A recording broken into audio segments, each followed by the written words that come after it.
Okay, my dear students, today we are going to discuss 10th class English question paper. English question paper analysis ante ikkada manamu English question paper lo ఏ అంశము ఎన్ని marks ఏది మనం చదివితే ఏ answer రాయగలం అనేది మనం చెప్పడం జరుగుతుంది. చూడండి, ముందుగా ఎస్ఎస్సి మార్క్స్ మార్చ్ 25 లో టెక్స్ట్ బుక్ మనకు 9 యూనిట్స్ ఉన్నాయి, అంటే 9 పాఠాలు ఉన్నాయి అండ్ 10 పోయమ్స్ ఉన్నాయి. సప్లిమెంటరీలో 9 యూనిట్స్ ఉన్నాయి, వర్క్ బుక్ లో 9 యూనిట్స్ ఉన్నాయి. నెక్స్ట్ దీని తర్వాత మీరు చూస్తే క్వశ్చన్ పేపర్ లో అకాడమిక్ స్టాండర్డ్స్ ఎన్ని ఉన్నాయి చెప్పండి? 4. There are 4 academic standards. Reading comprehension కు 30 మార్క్స్, గ్రామర్ కు 20 marks, vocabulary 20 marks and creative expression కు 30 మార్క్స్. టోటల్ కలిపితే 100 మార్క్స్ అన్నమాట. దీని తర్వాత ఫస్ట్ క్వశ్చన్ చూడండి. మీరు క్వశ్చన్ పేపర్ లో 1 నుండి 5వ క్వశ్చన్ వరకు ఎన్ని మార్క్స్? 10 మార్క్స్ ఉంటాయి. Each question carry 2 marks. 2 5 10. దీన్ని ఏమంటాం మనము? రీడింగ్ కాంప్రిహెన్షన్ అంటాం క్వశ్చన్ పేపర్ లో.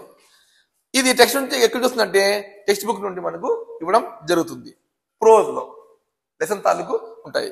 దీనిలో 2 క్వశ్చన్లు నేరుగా ఉంటాయి, అంటే who is the author, why he is doing so అని ఉంటుంది. క్వశ్చన్ అండ్ ఆన్సర్ ఉంటాయి. మిగతా 3 ఎలా ఉంటాయి? మల్టిపుల్ చాయిస్ క్వశ్చన్స్ ఉంటాయి.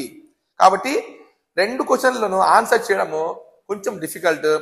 మిగతా 3 4 5 అంటే 3 క్వశ్చన్లకు ఆన్సర్ చేయడము ఈజీ. ఎందుకు? 3 ఆర్ మల్టిపుల్ చాయిస్ క్వశ్చన్స్, అంటే మీరు కేవలము చదివి ఆన్సర్ లో ఉండే ఆన్సర్లను ఏ బి సి ఇది రాస్తారు.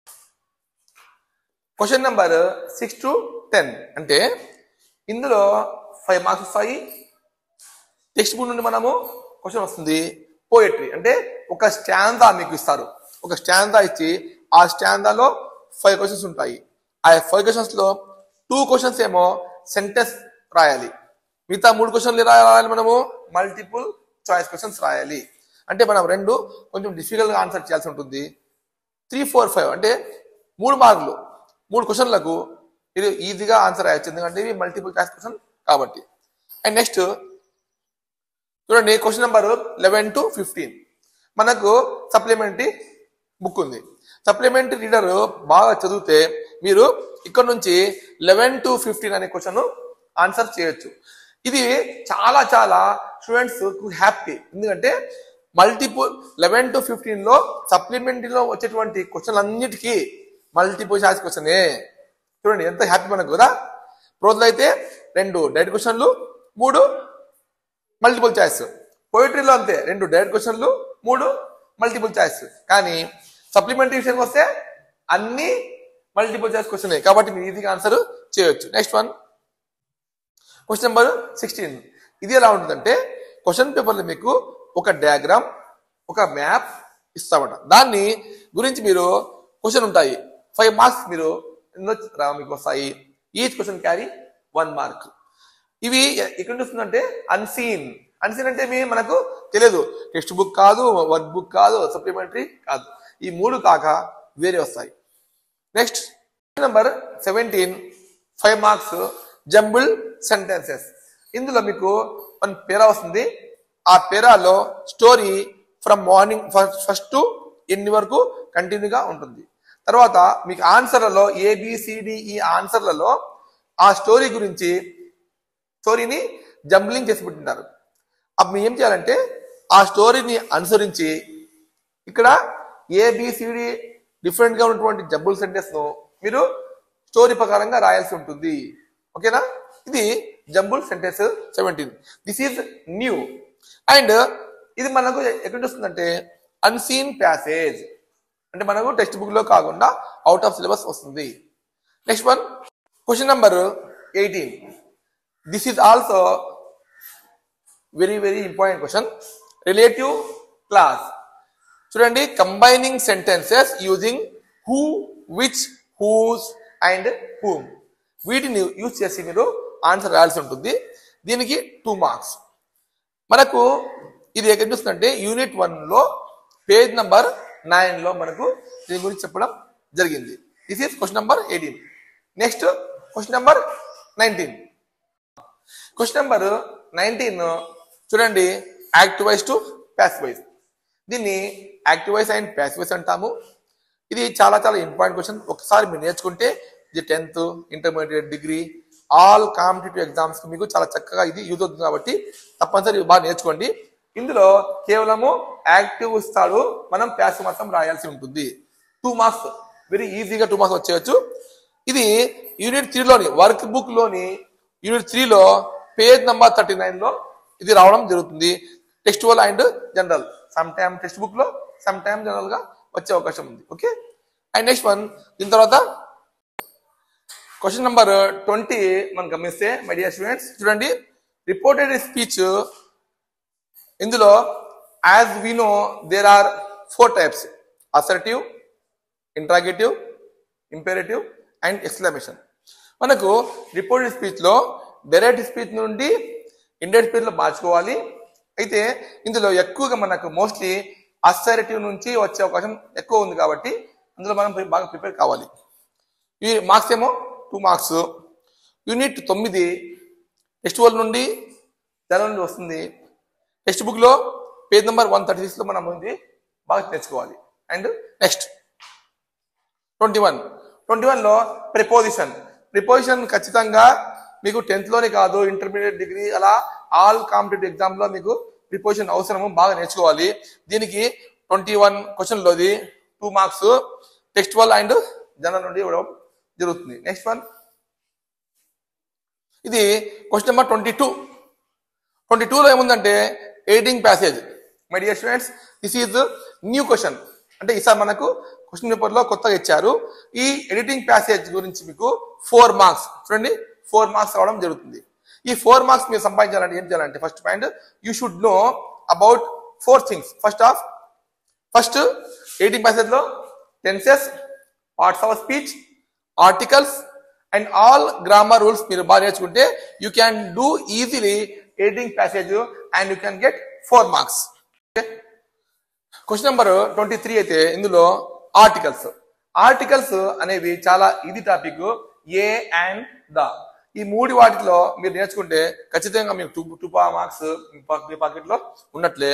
టెక్స్టువల్ అండ్ జనరల్ యూనిట్ 2 వస్తుంది పేజ్ నెంబర్ 25 లో.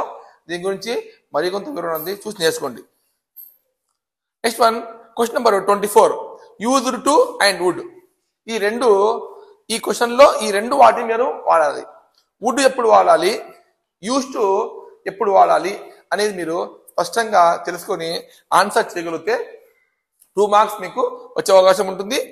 యూనిట్ 6 నుంచి వస్తుంది అండ్ పేజ్ నెంబర్ 90లో దీని గురించి వివరణ ఉంది. ఇప్పుడు క్వశ్చన్ నెంబర్ 25, నాన్ మోడిఫైయర్స్. చాలా చాలా ఈజీ టాపిక్ ఇది. ఒకవేళ నా యూట్యూబ్ ఛానల్లో ఉంది నాన్ మోడిఫైయర్స్ ఇంత సులభమా అనేటువంటి ఒక టాపిక్ తో నేను చేశాను వీడియో, అది చూడండి. చాలా సింపుల్ గా మీరు 2 మార్క్స్ వచ్చే అవకాశం మీకు ఉంటుంది. Noun modifiers, this is new question for this academic year. ఇది it can be from textual or general, మన బుక్ లో రావచ్చు లేదా బయట నుంచి రావచ్చు. Next one, question number 26. ఇందులో ఏముందంటే గివింగ్ అడ్వైజ్. ఇది ఓల్డ్ క్వశ్చన్, సలహా ఇవ్వడం. అంటే I suggest you to write neatly, I advise you to go for morning walk, ఇలా రాయాలి. రాస్తే 2 మార్క్స్ వస్తుంది. ఇది కూడా easy question, textual and general. Question number 27 to 34, 20 marks vocabulary. ఇప్పుడు 27లో ఏమొస్తుంది, సినానిమ్స్ అంటే ఒకే అర్థాలు రాయడం. సినానిమ్స్ అంటే ఒకే అర్థాలు. మన లెసన్ లోని ప్రతి వర్డ్ మీరు బాగా నేర్చుకుంటే అదే అర్థంగా మీనింగ్ గల ఇంకొక పదం మీరు. Question number 28, అంటోనిమ్స్. అంటోనిమ్స్ అంటే ఏంటి, సినానిమ్స్ అంటే సేమ్ మీనింగ్, అంటోనిమ్స్ అంటే ఆపోజిట్ మీనింగ్. ఆపోజిట్స్ పదాలోనే మనము ఆంటోనిమ్స్ అంటాము. చూడండి, దీనికి 4 marks. My dear students, you should keep in mind, కేవలం సినానిమ్స్ అండ్ ఆంటోనిమ్స్ కు 8 మార్క్స్ ఉన్నాయి. చూడండి, మీరు ఎంత శ్రద్ధగా చదవాలో ఇక్కడ మీకు తెలుసుకోవాలి. ఆల్ ప్రోజ్ లెసన్ అంటే మన టెక్స్ట్ బుక్ లో ఏ లెసన్ వచ్చే అవకాశం ఉంది, 4 మార్కులు వచ్చే అవకాశం ఉంది. నెక్స్ట్ వచ్చేసి 29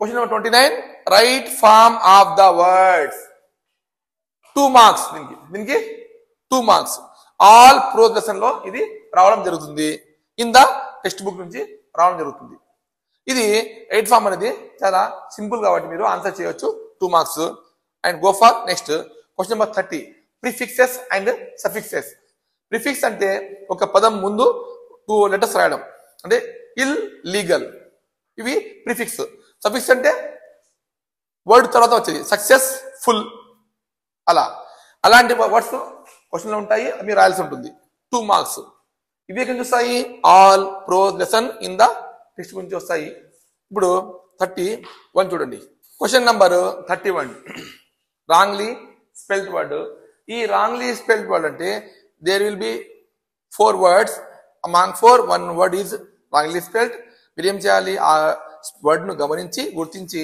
దానికి కరెక్ట్ మీనింగ్ స్పెల్లింగ్ రాయాలి 2 మార్క్స్ ఇవ్వడం జరుగుతుంది ఇది ఆల్ ప్రోజ్ లెసన్స్ అంటే మన టెక్స్ట్ బుక్ లెసన్ లో మొత్తం ఎక్కడ రావచ్చు క్వశ్చన్ నెంబర్ 32 లో డిక్షనరీ స్కిల్స్ డిక్షనరీ ఎలా మనం చూడాలి డిక్షనరీ ఓపెన్ చేసినప్పుడు అందులో అది పార్ట్స్ ఆఫ్ స్పీచ్ లో ఏ భాగం అది వర్బా నౌనా ప్రొనౌనా అవి మనం గుర్తించాలి ఇందులో దీనికోసము 2 మార్క్స్ ఇవ్వడం జరుగుతుంది ఇవి ఆల్ ప్రోజ్ లెసన్ నుండి వచ్చే అవకాశం ఉంది నెక్స్ట్ వన్ 33 లో phrasal verb and idioms phrasal verb అంటే మీకు ఇది ఒక లెంతీ టాపిక్ ఫ్రేజల్ వర్బ్ ఒక వర్డ్ వస్తుంది దాన్ని ఉపయోగించి ఒక వాక్యం రాయాలి ఇడియమాటిక్ ఎక్స్ప్రెషన్ లో ఒక వర్డ్ వస్తుంది దాన్ని మీరు సెంటెన్స్ గా రాయాలి 2 మార్క్స్ ఇది కూడా లెసన్ లో నుంచి రావడం జరుగుతుంది నెక్స్ట్ 34